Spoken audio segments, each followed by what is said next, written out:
welcome back to Tales from the World's Firesides. I'm Clive Gilson, the story guy, and today I'm telling a traditional Greek legend called How Alexander the King Got the Water of Life. I've adapted this tale from an original story written by Elsie Finnimore Buckley that was published in 1921 in Anna Cogswell Tyler's anthology called 24 Unusual Stories for Boys and Girls. This particular tale appears in my book Tales of Fire and Bronze, which contains over 50 traditional Greek legends and folk tales. As ever, my main aim is to tell stories that might otherwise be forgotten or lost to modern readers, tales that help us to share our cultures and maybe make the world just that little bit less complex. But let's get on with the story.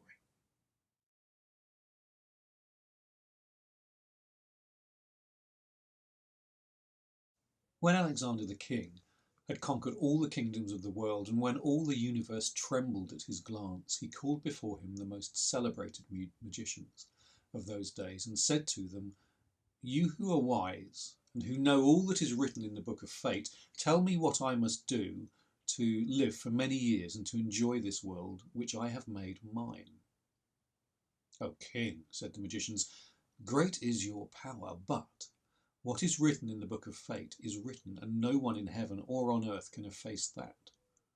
There is only one thing that can make you enjoy your kingdom and your glory beyond the lives of men, one thing that can make you endure as long as the hills, but it is very hard to accomplish." "I did not ask you," said the great King Alexander, "whether it be hard. I asked only what it was." "O King, we are at your feet to command. Know then this, that he alone who drinks of the water of life need not fear death. But he who seeks this water must pass through two mountains which open and close constantly, and scarce a bird on the wing can fly between them and not be crushed to death.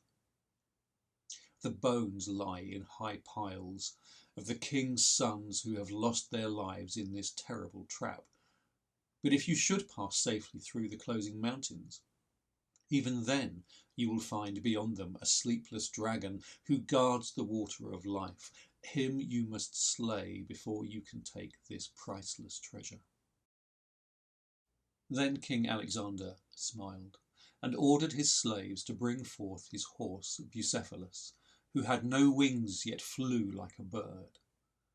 The king mounted on his back, and the good horse neighed for joy, and with one triumphant bound he was through the closing mountains so swiftly that only 3 hairs of the horse's flowing tail were caught in between the giant rocks when they closed. Then Alexander the king slew the sleepless dragon, filled his vial with the water of life, and returned.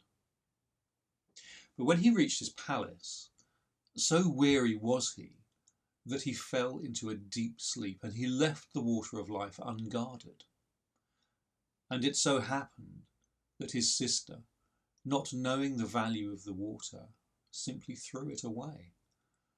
And some of the water fell on a wild onion plant, and that is why to this day wild onion plants never fade.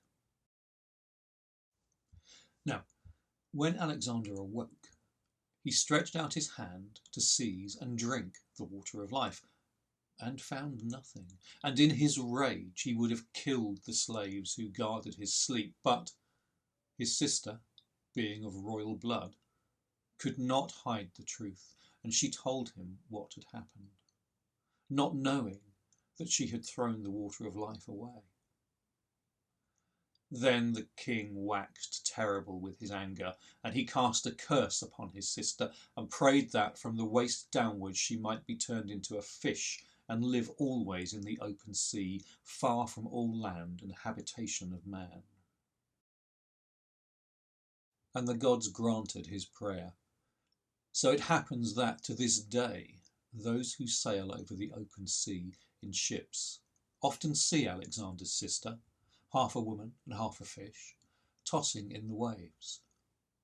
It's strange to say, she does not hate Alexander, and when a ship passes close to her, she cries out, "Does Alexander live?"